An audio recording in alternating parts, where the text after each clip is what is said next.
संतोषी माता व्रत कथा। 7 भाइयों की कथा। बहुत समय पहले की बात है। एक गांव में एक बूढ़ी माँ रहती थी। उस बूढ़ी माँ के 7 लड़के थे।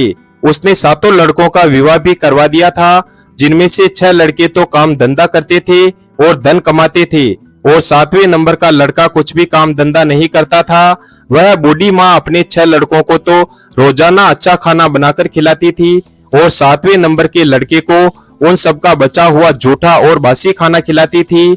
वह 7वें नंबर का लड़का बहुत ही भोला भाला था, जो अपनी माँ की इस चालाकी को समझ नहीं पाता था। फिर एक दिन वह भोला भाला लड़का अपनी पत्नी से कहने लगा, सुनो भाग्यवान, मेरी माँ मुझे बहुत प्यार करती है। फिर उसकी पत्नी ने कहा, आपको पता नहीं, रोजाना आपकी माँ आपको सबका बचा हुआ जूठा और बासी खाना खिलाती है। फिर इस बात पर उसे विश्वास नहीं हुआ। फिर अगले दिन वह छुपकर देखता है कि माँ अपने 6 लड़कों को बड़े ही प्यार से कई प्रकार के व्यंजन बनाकर खिला रही है। जब वह 6 भाई खाना खाकर उठ गए और काम धंधे पर चले गए, तब माँ ने उनकी थालियों से जूठन इकट्ठी की और उसके लिए एक थाली में परोसकर रख दिया। जब वह घर के अंदर आया तो माँ ने कहा, बेटा, मैंने तुम्हारे लिए थाली में भोजन परोसकर रखा है, खाना खा ले। उसने कहा, माँ, मैं भोजन नहीं करूंगा, मैं तो कल परदेश जाऊंगा। माँ ने कहा, बेटा, कल क्यों, आज ही चला जा।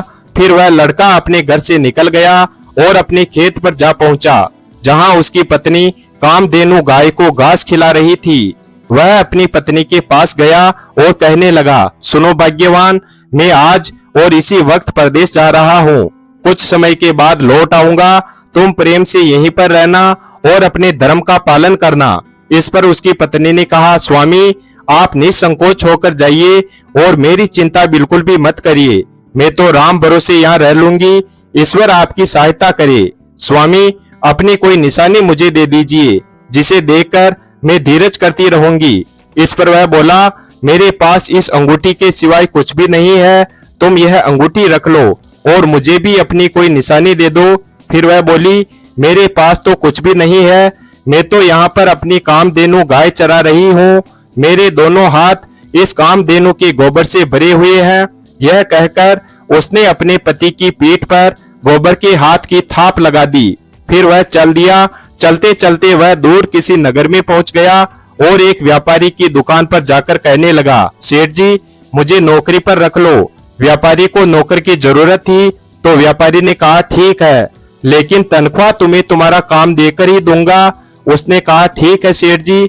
फिर वह वहीं पर रहने लगा और सुबह 6 बजे से रात को 10 बजे तक नौकरी करने लगा। फिर कुछ ही महीनों में वह व्यापारी का सारा लेन देन और हिसाब किताब करने लगा।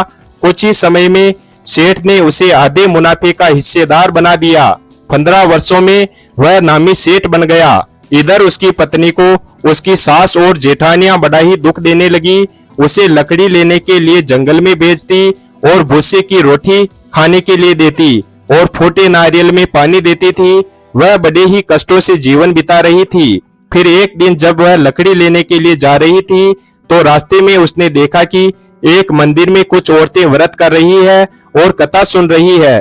तो वह मंदिर में रुककर उन औरतों से पूछने लगी, बहन, तुम सब यह कौन सा व्रत कर रही हो? इसे करने से क्या होता है और यह कैसे करते हैं?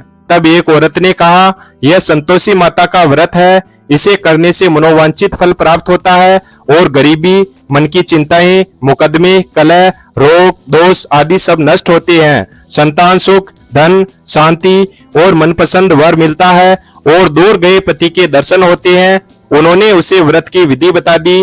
उसने रास्ते में सारी लकड़ियां बेच दी और उन पैसों से गुड़ और चना खरीद लिया और व्रत की तैयारी कर संतोषी माता के मंदिर में पहुंच गई और माता से दुखी मन से विनती करने लगी, माँ, मैं अज्ञानी हूँ और बहुत ही दुखी हूँ। मैं आपकी शरण में आई हूँ, मेरा दुख दूर करो माँ। अब वह हर शुक्रवार को ऐसा ही करती। फिर एक दिन संतोषी माता को उस पर दया आ गई। फिर एक शुक्रवार उसके पति का राजी खुशी का पत्र आया और अगले शुक्रवार को पति के द्वारा भेजा गया धन उसे मिला। अब वह संतोषी माता के मंदिर में गई और उनके चरणों में गिरकर रोने लगी और कहने लगी, माँ, मैंने पैसे कम मांगे थे, मुझे तो अपना सुहाग चाहिए। मैं तो अपने स्वामी के दर्शन और सेवा करना मांगती हूँ। तब संतोषी माता ने प्रसन्न होकर कहा, जा बेटी, तेरा पति जल्द ही आएगा। अब वह प्रसन्न होकर घर गई और कामकाज में लग गई। उधर संतोषी माता ने सौपन में उसके पति को उसकी पत्नी की याद दिलाई और घर जाने को कहा। वह बोला, माँ मैं कैसे जाऊं, परदेश की बात है, लेन देन के कई हिसाब बाकी है। संतोषी माता ने कहा, सवेरे उठकर मेरा नाम लेकर घी का एक दीपक जलाना और फिर दुकान पर बैठना। सवेरे उठकर उसने वैसा ही किया। देखते ही देखते सारा लेन देन का हिसाब हो गया और धन का ढेर लग गया। फिर वह खुश होकर घर की ओर रवाना हो गया। उधर उसकी पत्नी रोज लकड़ियां लेने जाती और संतोषी माता की पूजा अर्चना करती। फिर एक दिन वह संतोषी माता के मंदिर में जाकर कहने लगी, माँ यह धूल कैसे उड़ रही है। संतोषी माता ने कहा, बेटी तेरा पति घर पर आ रहा है, तुम लकड़ियों के 3 बंडल बना लेना। एक बंडल नदी के किनारे पर रख देना, दूसरा बंडल यहाँ पर रख देना और तीसरा बंडल अपने सिर पर रख लेना। तेरे पति के दिल में उस लकड़ी के बंडल को देखकर मोह पैदा होगा। बेटी तुम अपने घर पर जाकर आवाज लगाना और कहना, सासू जी लकड़ियों का बंडल लो और भुस्से की रोटी दो और फूटे नारियल में पानी दो, आज मेहमान कौन आया है। उसने वैसा ही किया।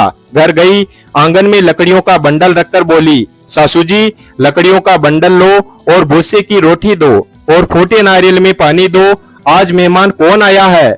यह सुनकर सासू माँ दौड़ी दौड़ी बाहर आई और अपने दुखों को भुलाने के लिए कहने लगी, बेटी तेरा पति आया है, मीठी बात का भोजन कर, गहने और कपड़े पहन। इतने में उसका पति बाहर आया और उसके हाथ में अपनी अंगूठी देखकर माँ से पूछने लगा, माँ यह कौन है। माँ ने कहा, बेटा यह तेरी बहू है, पूरे 15 वर्ष बीत गए, यह दिन भर घूमती रहती है, कोई कामकाज भी नहीं करती है, तुझे देखकर नखरे कर रही है। फिर उसने कहा, माँ मैंने तुम्हें और इसे दोनों को देख लिया है, अब मुझे दूसरे घर की चाबियां दो, मैं उस घर में रहूंगा। माँ ने कहा, ठीक है जैसी तेरी मर्जी। और माँ ने चाबियों का गुच्छा नीचे पटक दिया। फिर बेटे ने अपना सारा सामान दूसरे घर में रख दिया। फिर देखते ही देखते उसके राजा महाराजा की तरह ठाट बाट हो गए। फिर अगला शुक्रवार आया। उसकी पत्नी ने कहा, मुझे संतोषी माता के व्रत का उद्यापन करना है। उसके पति ने कहा, खुशी से करो। फिर वह तैयारियों में लग गई। उसने अपने जेठ के लड़कों को खाना खाने के लिए बुलाया। पीछे से जेठानियों ने अपने बच्चों को सिखा दिया कि तुम खाने के बाद खटाई मांगना, जिससे उसका उद्यापन पूरा न हो सके। फिर लड़कों ने खाना खाते ही खटाई मांगी। तब उसने कहा, नहीं नहीं मैं तुम्हें खटाई नहीं दे सकती, यह संतोषी माता का प्रसाद है। उन लड़कों ने कहा, फिर तो हमें पैसे दे दो।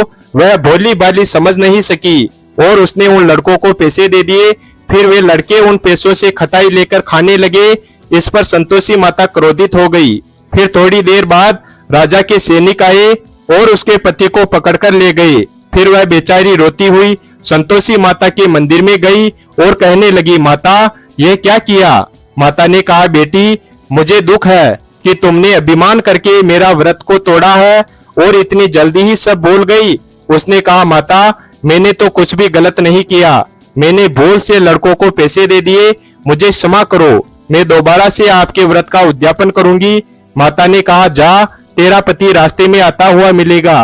फिर वह चली गई। रास्ते में उसे उसका पति आता हुआ दिखाई दिया। उसके पूछने पर पति ने कहा, राजा ने मुझे मिलने के लिए बुलाया है। फिर अगले शुक्रवार को उसने फिर से उद्यापन किया। जेठ के लड़कों को बुलाया। जेठानियों ने फिर उन्हें सिखा दिया। लड़कों ने भोजन से पहले कहा, खटाई मिलेगी। तब उसने कहा, खटाई नहीं मिलेगी। अब उसने ब्राह्मणों के लड़कों को बुलाकर भोजन कराया और दक्षिणा दी। संतोषी माता उससे प्रसन्न हो गई और 9 महीने बाद उसके चंद्रमा के समान बहुत ही सुंदर पुत्र हुआ। वह अपने पुत्र को लेकर रोजाना संतोषी माता के मंदिर जाने लगी।